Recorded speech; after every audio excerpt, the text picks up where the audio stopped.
You must remember that beads, before trade, or far distant trade, beads did not exist.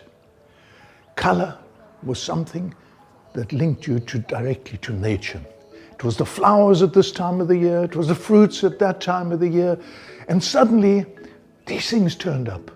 These little seeds, still called seed beads, that had color that lasted forever. And ever since then, we've had the most beautiful beadwork, and while the rest of the world was embroidering with beads, we were making incredible jewelry with beads. Beads that spoke, and that you can still find everywhere. The language of symbols, of color, later on of letters. It's wonderful, and it's still being made all over the place.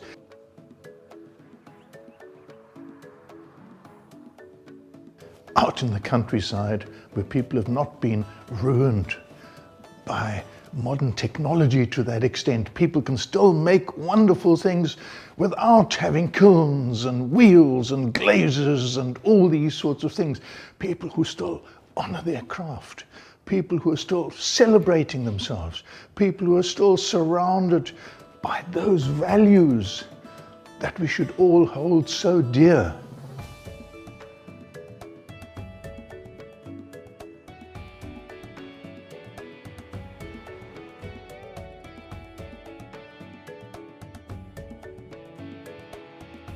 Phansi Museum is our celebration of the beauty of the indigenous art of South Africa.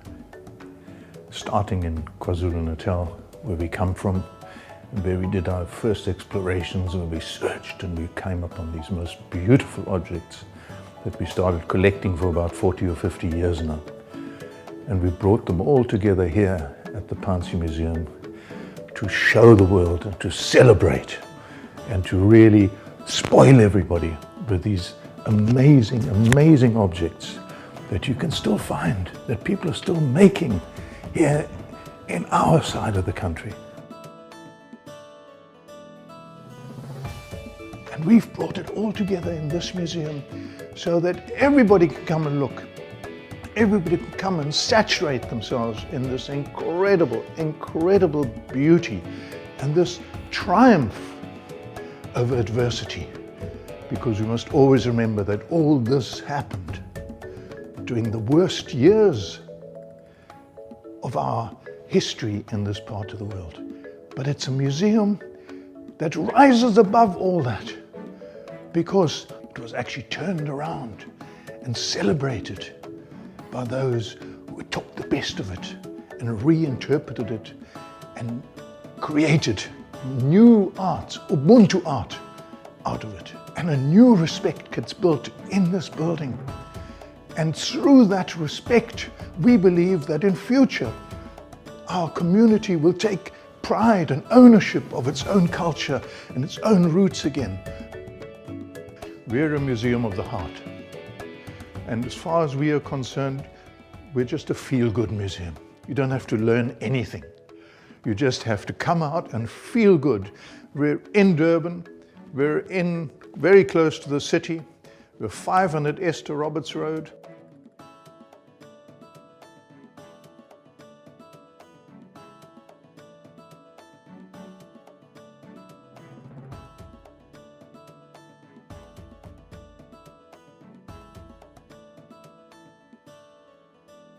Where in the world do you still find a situation where people remember how to make these things, where people remember how to create beauty, people who actually live, make things, use their gifts to actually be human and to indulge themselves in what it means to be human?